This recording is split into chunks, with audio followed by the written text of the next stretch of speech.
Perhaps if I can start with an experience I shared with my former colleagues at the UN as Special Rapporteur.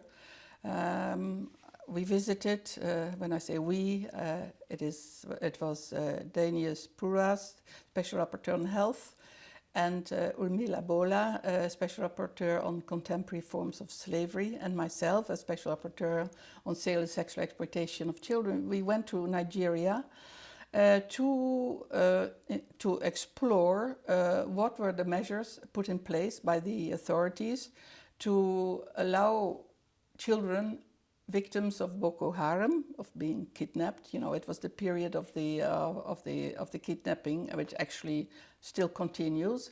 To what extent these children are being given the means to reintegrate into society after they manage to either to be freed by the authorities or escape from the captivity in which they were in. These were the schoolgirls, the Chibok schoolgirls. There was a lot of talk about it in the media. Actually, other situations very similar were less reported, but anyway, the situation was dramatic for these girls, and we wanted to know what has been done once they returned to, and that's the big question. We would hope, of course, that they would be reintegrated into their family. The problem is that these girls who had suffered the worst of the worst were not even welcomed by their own family, because the fear that they had been indoctrinated by their partners, Boko Haram terrorists,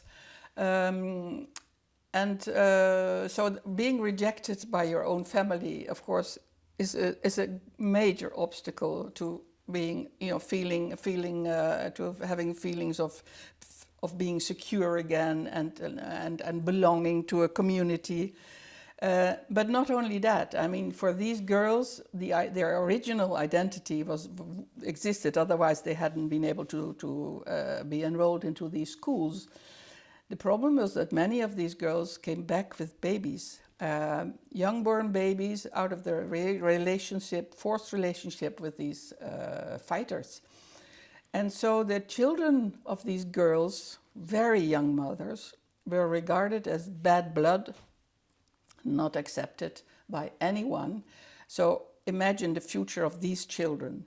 I had the opportunity to speak with a few of these girls who were in a refugee and IDP camp, and they were absolutely devastated, psychologically, mentally, because of what they had suffered. And the feelings of guilt of these girls were overwhelming. And I kept on saying, but it's not your fault, it's not your fault. And just, you know, that triggered off a smile. But I mean, what is needed, of course, is something which lasts, and that the same kind of therapy of reassurance is being applied by the authorities, and that's what we really wanted to promote. And some efforts have been made in that respect. But we would have loved to go back to Nigeria a few years afterwards to see what has happened. And we were about to do that, but then for different reasons that was delayed, and then our mandate ended, because unfortunately special rapporteurs do not last forever. Well, perhaps it's fortunately, but so we don't really know what. But I mean, I think the message was clear, and it's also relevant, I think, in other contexts. I'm talking about Nigeria, but I mean, we can talk about other countries.